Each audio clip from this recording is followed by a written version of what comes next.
नमस्कार दोस्तों, मैं दीपांशु स्वागत करता हूं आपका सीजीपीएससी व्यापम में। जिन्होंने ये चैनल सब्सक्राइब नहीं किया सबसे पहले जाएं सब्सक्राइब करें। जैसा कि आप सभी ने वीडियो का टाइटल पढ़ लिया होगा, व्यापम में 616 पदों पर जो भर्ती का वो प्रस्ताव है वो आया हुआ है। साथ ही साथ मनरेगा में भी 32 पदों पर भर्ती का विज्ञापन जारी कर दिया है। जी हाँ, मनरेगा में बहुत सारे लोग जो पूछ रहे थे कि मनरेगा में भर्ती कब आएगी, तो देखिए मनरेगा में भर्ती का जो विज्ञापन है वो जारी हो गया है। हम इस पर पूरी चर्चा करेंगे, कौन सा पद है और कौन कौन अप्लाई कर सकता है, उसकी योग्यता क्या है। साथ ही साथ बस्तर फाइटर्स का भी कल जो है वो राजपत्र में प्रकाशित किया गया है, तो उससे भी संबंधित बहुत सारे क्वेश्चन आए थे, उसका भी जो है आपको मैं आप सभी को बताऊंगा। साथ ही साथ अन्य जिलों में भी जो वैकेंसियां निकली हैं हम उस पर भी बात करने वाले हैं। तो जल्दी से चलिए बिना देरी किए वीडियो को स्टार्ट करते हैं।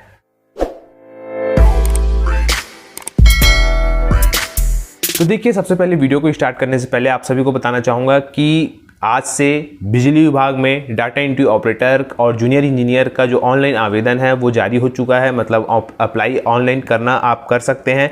आप बिल्कुल देरी किए बिना 1-2 दिन में आप जो है इसे अप्लाई कर सकते हैं, क्योंकि देखिए आज ही पोर्टल खुला है, तो कहीं ना कहीं थोड़ा सा सर्वर जो है वो धीरे चलेगा, क्योंकि अभी जो चिप्स में थोड़ा काम चल रहा है, इस वजह से आप थोड़े दिन बाद जो है इस पे फॉर्म भरिएगा। साथ ही साथ सभी को बताना चाहूँगा कि सबसे पहले हम बात करेंगे कि जो कुछ जिलों में रोजगार निकला है हम उस पर बात करेंगे सबसे पहले।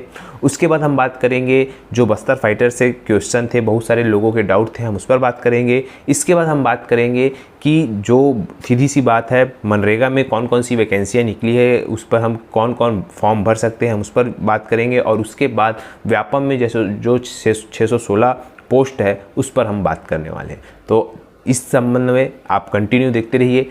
देखिए, सबसे पहले हम बात करेंगे सुकमा ज़िले में।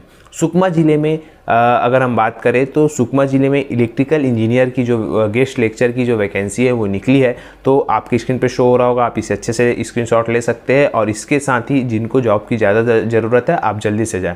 इसके बाद हम बात करते हैं सूरजपुर ज़िले में। तो देखिए, सूरजपुर ज़िले में भी वैकेंसियाँ निकली है और सूरजपुर ज़िले में जैसे कि आपकी स्क्रीन पर शो हो रहा होगा, जो इस पद के लिए योग्य है आप जल्दी से जाएँ और इसमें अप्लाई कर सकते हैं। जो प्रत्येक सोमवार को बोलना चाहिए वॉक इन इंटरव्यू के माध्यम से यहाँ पर लिया जाएगा। तो जो आप इस पद के लिए योग्य है आप जरूर जाएं, अप्लाई करें।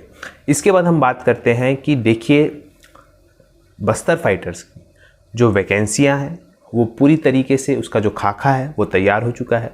अब पुलिस विभाग, चूंकि आप सभी को मालूम है 1 अक्टूबर से एसआई भर्ती के लिए फॉर्म जो है वो फॉर्म जो अप्लाई होना प्रारंभ हो जाएगा। इसके साथ ही जो सर्वर हैक ना हो इसका विशेष ध्यान जो छत्तीसगढ़ की साइट जो है चिप्स जो है वो पूरा छत्तीसगढ़ की जितनी भी चीज़ें होती है उसका पूरा वही देखरेख करती है, तो उन सब चीज़ों का ध्यान रखा जा रहा है। इस वजह से बस्तर फाइटर्स का पूरा खाका तैयार है, बस साइट पे अपलोड होना बाकी है। बात करते हैं कि बस्तर फाइटर्स है किसके लिए। सबसे पहले बहुत सारे लोगों का क्वेश्चन था कि बस्तर फाइटर्स है किसके लिए। मैं आप सभी को बताना चाहूँगा कि बस्तर फाइटर्स बस्तर संभाग में आएंगे 7 जिले: सुकमा जिला, बीजापुर जिला, नारायणपुर जिला, दंतेवाड़ा जिला, बस्तर जिला, कोंडागांव जिला और कांकेर जिला। ये 7 जिले वाले ही इसमें अप्लाई कर सकते हैं। इसके अलावा कोई भी जिले का जो है व्यक्ति इस पद के लिए योग्य नहीं है। सबसे महत्वपूर्ण है कि कोई भी अन्य जिले, बस्तर संभाग के अलावा कोई अन्य जिले का व्यक्ति इसके लिए योग्य नहीं है, पहली बात। दूसरी बात, इसमें जो है टोटल 7 चरण होंगे बोलना चाहिए। सबसे पहले इसमें आपके जो छानबीन होगा, आप आवेदन करेंगे उसका छानबीन होगा। जैसा कि आपके स्क्रीन पर शो हो रहा होगा, देख सकते हैं यहाँ पे आवेदनों का छानबीन के बाद शारीरिक मापजोख होगा। शारीरिक मापजोख के बाद शारीरिक दक्षता होगा। शारीरिक दक्षता के बाद आपको 50 नंबर का इसमें लिखित परीक्षा होगी। इस लिखित परीक्षा में जो है वो 2 घंटे का होगा।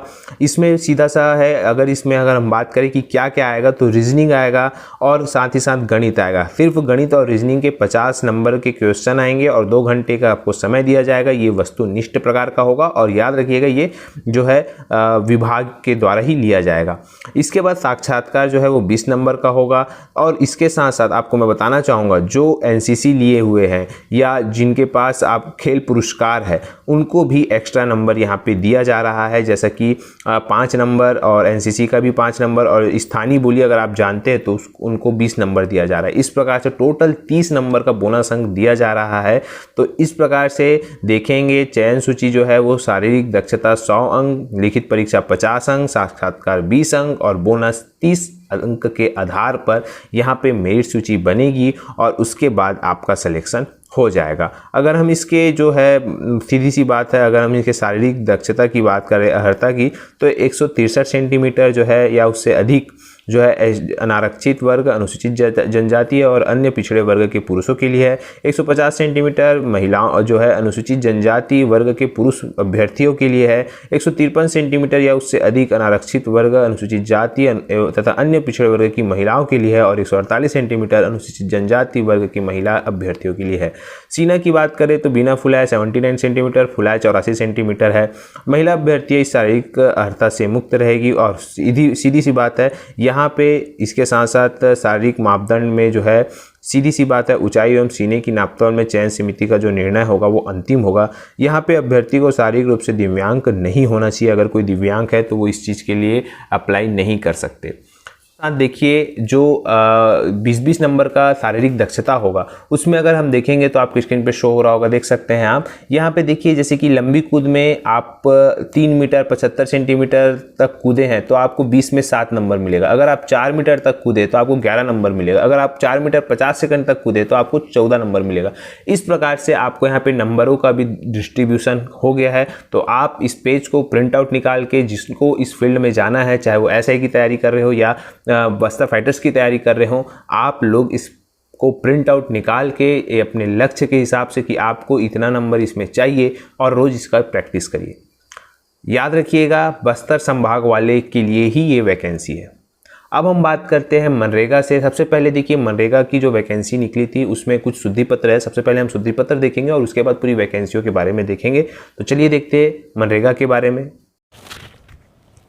तो देखिए ये है कार्यालय जिला पंचायत गौरेला पेंड्रा मरवाही छत्तीसगढ़ में निकला हुआ है।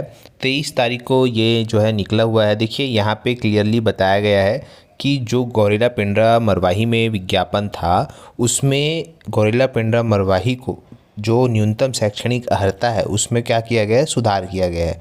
तो जो न्यूनतम आयु है वो 18 जो है और अधिकतम आयु 35 वर्ष है।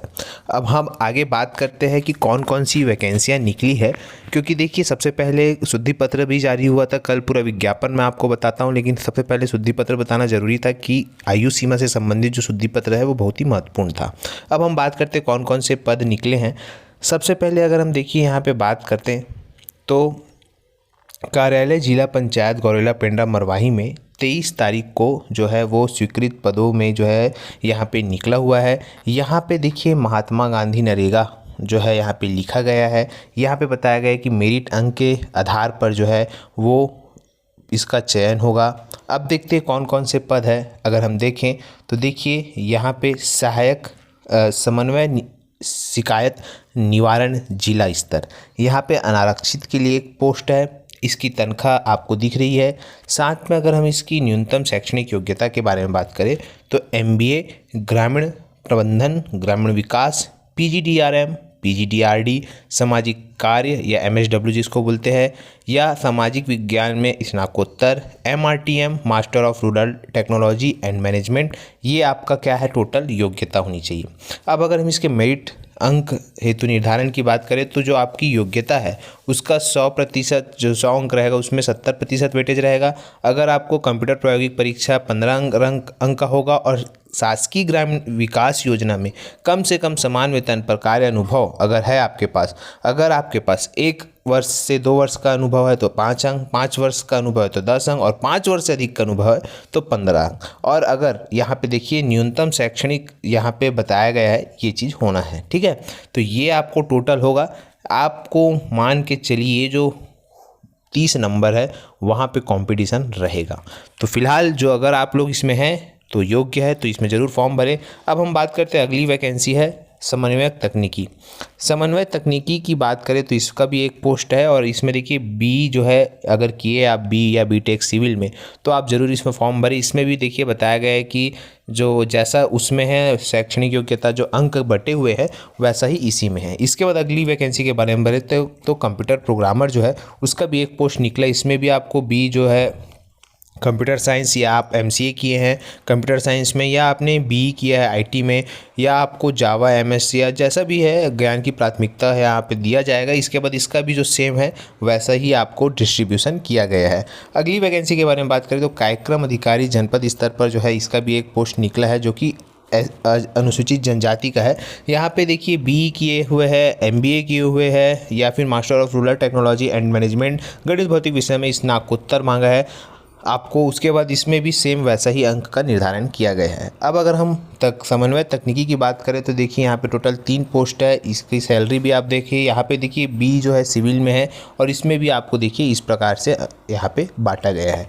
अब अगर हम अगली वैकेंसी के बारे में बात करें तो सहायक प्रोग्रामर, इसका भी टोटल 2 पोस्ट है। इसमें देखिए जो कंप्यूटर किए हैं आईटी में, बी या बीटेक या एमसीए किए हैं, यहाँ पे उनके लिए बहुत ही सुनहरा अवसर है, क्योंकि देखिए यहाँ पे उनके जो अंक है उसका 45% बांट दिया है, कंप्यूटर का 40 अंक बांट दिया है और अनुभव का तो सेम रखा गया है। तो ये जो है बहुत कम लोगों के पास रहता है, तो बहुत अच्छा है, ये आप भर सकते हैं अगर आप योग्य है तो। इसके बाद अगला जो वैकेंसी है वो है तकनीकी सहायक। तकनीकी सहायक के 3 पद है जिसकी सैलरी आपको दिख रहा होगा।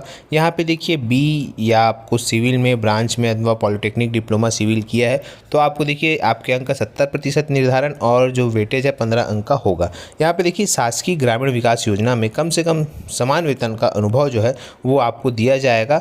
यहाँ पे अधिकतम 15 अंक दिया जाएगा, मतलब यहाँ पे ज़्यादा नहीं दिया जा रहा है अनुभव का अंक, याद रखिएगा। यहाँ पे देखिए तकनीकी सहायक पद हेतु शैक्षणिक अर्हता को प्राथमिकता का जो क्रम है वो है पहले बीई वालों को दिया जाएगा प्राथमिकता और उसके बाद फिर डिप्लोमा वालों को दिया जाएगा।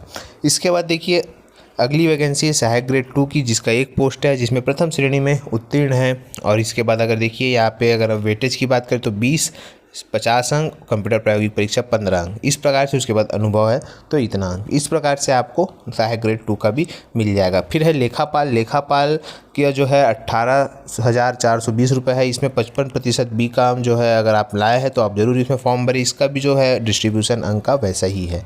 इसके बाद अगली वैकेंसी के बारे में बात करें तो डाटा एंट्री ऑपरेटर के टोटल 5 पोस्ट है। इसमें देखेंगे कि आपको जैसा कि आपको मालूम है मान्यता प्राप्त शिक्षा से 10-2 12वीं पास, पुरानी हायर सेकेंडरी, इसके साथ ही आपको जो है त्रिवर्षीय डिप्लोमा। फिर डाटा एंट्री ऑपरेटर का जो है वो 1 वर्षीय 8,000 की डिप्रेशन मांगा है प्रति घंटा। इस प्रकार से साथ ही देखिए अगर हम इसके अनुभव की बात करें तो यहाँ पे देखिए 20 अंक और 65 अंक और आपको बोलना चाहिए 5 अंक, 10 अंक, 15 अंक, इस प्रकार से आपको टोटल यहाँ पे आपको देखने को मिलेंगे। इसके बाद अगर हम बात करें अगली वैकेंसी की तो सहायक ग्रेड 3 है जिसमें टोटल 7 पद है। इसका भी बोलना चाहिए सहायक ग्रेड 3 में अगर हम देखें तो वैसा ही जो है 5,000 की डिप्रेशन मांगा है, बाकी तो सेम है। इसके बाद अंक का डिस्ट्रीब्यूशन भी लगभग सेम ही है। इसके बाद लास्ट जो है वो भृत्य है। भृत्य देखिए टोटल 7 पोस्ट है, इसके लिए 5वीं पास मांगा है। अब देखिए यहाँ पे भी भृत्य के लिए भी अनुभव मांगा गया है, तो आप देख सकते हैं। इसके साथ ही देखिए यहाँ पे बताया गया है कि जो आयु सीमा है मैंने आपको पहले ही बता दिया है। इसके साथ साथ नियम और शर्तें भी हैं, कुछ आप पढ़ सकते हैं। ये देखिए यहाँ पे जो इसकी अंतिम तारीख है 23 अक्टूबर जो है, याद रखिएगा 23 अक्टूबर तक आप इसमें आप फॉर्म भर सकते हैं। इसके बाद देखिए यहाँ पे बहुत सारा जो है आप पढ़ सकते हैं, स्क्रीनशॉट लेके या तो वीडियो को पॉज करके आप पढ़ सकते हैं। आप अच्छे से पढ़िएगा, इसका जितना भी नियम कायदा है इसको आप अच्छे से फॉर्म फिलअप करिएगा। आपको इसकी पूरी जानकारी जो है आपको जो है मेरे टेलीग्राम चैनल में मिल जाएगी, तो आप मेरे टेलीग्राम चैनल पे ज्वाइन हो जाइए और ये जो पत्र है इसको आप डाउनलोड करके इसका प्रिंट आउट निकाल के इसमें आप फॉर्म भरिए और फॉर्म भरने के बाद आप इसको जो है गौरेला पेंड्रा मरवाही जो पता है वहाँ भेज सकते हैं। तो आपने मनरेगा के बारे में देखा होगा। इसके बाद हम बात करते हैं कि कौन से वो व्यापम के 616 पद है। तो देखिए 616 पद की अगर हम बात करें तो सबसे महत्वपूर्ण बात है कि जो कल टीएससी देव जी ने बैठक ली थी, जैसा कि आपकी स्क्रीन पे शो हो रहा होगा, देख रहा है कि मेडिकल कॉलेज में टीचिंग व नॉन टीचिंग के 896 पदों पर भर्ती होगी। यहाँ पे सीधा सा बताया गया है कि रायपुर मेडिकल कॉलेज के अलावा महासमुंद कोरबा मेडिकल कॉलेज में सीधी सी बात है, टीचिंग में 280 और नॉन टीचिंग स्टाफ के लिए 616 पदों पर भर्ती के साथ जो है वो किया जाएगा। सीधी सी बात है। अब ये 616 पद, ये 616 पद कौन कौन से हैं? तो देखिए 616 पद में सहायक ग्रेड 2, सहायक grade 3, data entry operator, stenotypist, लेखापाल, इस प्रकार से 5 से 6 प्रकार के पद है जो कि 616 है। मतलब ये भी जो है संयुक्त भर्ती के समय इससे ये पद भी जो है उसमें इंक्लूड होगा। साथ ही साथ बहुत अच्छी खबर आ रही है आप लोगों के लिए फॉरेस्ट गार्ड के लिए।